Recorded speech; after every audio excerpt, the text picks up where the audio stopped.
घरात कामाला मदत करशील का ग? हो. चलो. Hi everyone. आज मी परीला एक छोटस काम दिले, बघू ती पूर्ण करतेय कारण किती चांगलं करते काम आपण बघूया ती. चला तर मग सुरुवात करूया. बर ते पसारा सगळा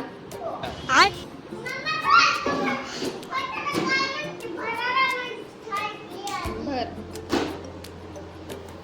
इकडे ये. आता इथे तुझे कपडे राहिलेत, कपड्यांच्या घड्या पण घाल. की तुझे कपडे तिथं एवढे.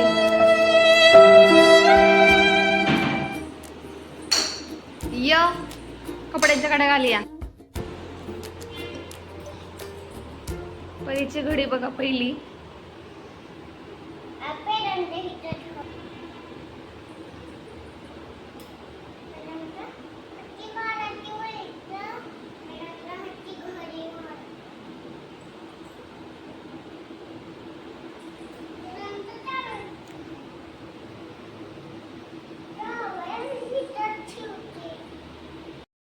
आता हिचं परीचं छोटेसे कपड्यांच्या घड्या घालून रेडी आहेत.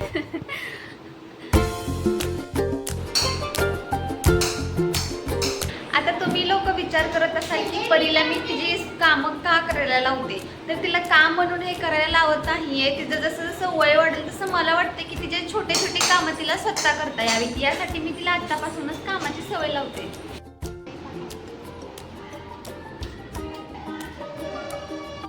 परी वरती आपण कॉफी पिली, कप राहिले घेऊन येतेस का टेरेस वरनं? जा जा.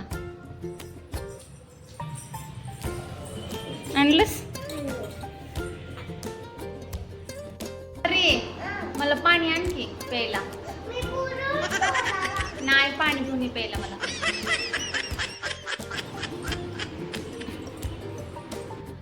परी तू आता जी कामं केली तुला करायला आवडली का कामं ती?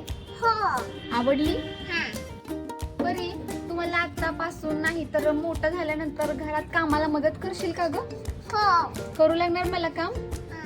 कुठलं कुठलं काम करू लागणार तुम्हाला? जेवण काम करून लागणार आणि मी भांडी खाताना काम करून लागणार आणि आणि काय करणार?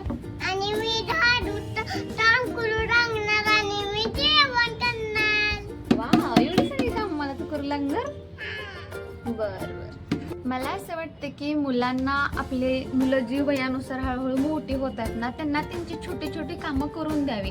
कारण जशी जशी ती मोठी होतील तशी जे ती पूर्णपणे आपल्यावर डिपेंड न राहता त्यांना जर आत्तापासून छोट्या छोट्या कामाची त्यांची जी पण छोटी छोटी कामं असते ती त्यांना तुम्ही जर आत्तापासून शिकवली तर त्यांना आत्तापासूनच सवय लागेल. आणि पहिल्याच प्रयत्नात परफेक्ट काम नाही जमलं तर त्यांना ओरडण्यापेक्षा त्यांना समजून घ्या आणि असं नाही असं करायचं असं समजून सांगावं. आजची लिटिल हेल्पर कोण ग? मी. बाय. बाय.